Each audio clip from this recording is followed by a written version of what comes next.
Уйян итилләчеләрен районнагы спартакиадата җигән Бенки национальный районугар 12 стегүлен ытылынна. Манна опсая төрдөн төт оскола ненәгы састагы олар спорт арас көрүмнәргә киристиләр. Спартакиада бастығы күнігер уйян итилләчеләрен командалара шашка булуга сөйкүрәгәр күн көрүстүләр.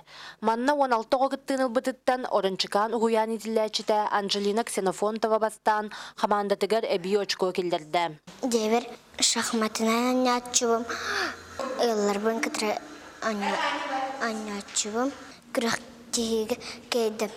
Уйян итилләчеләрен районнагы спартакиадатыгар 11 кыттачылак 4 команда 5 сәриттен хәттәләргә састагы оглар кыттыны ыллылар. Спартакиада арыллыдын оглар спортивный үнкү ыры агырдан өмәрләреннән кергәттеләр. Сыты хоту түргән тарган сымса быгы оглар ыстаңа куабак сүйрү ырагы станы скакалка эстафета курдук тыңагыннак түймәктәргә көн көрүстүләр.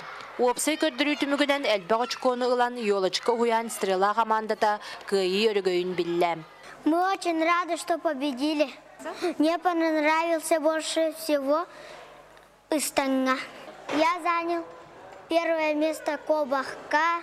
Бу курдук район оскола инненәгы састак оглары спорт өттүгәр үчүгәй белемнәхтәрен көрдөрен, итәччеләрен төрөппүттерин бир дойдулактарын үертүләр, эдел кымын сактылар. Мария Полонова, Анна Петрова, Сага телевидениете, Эжиген.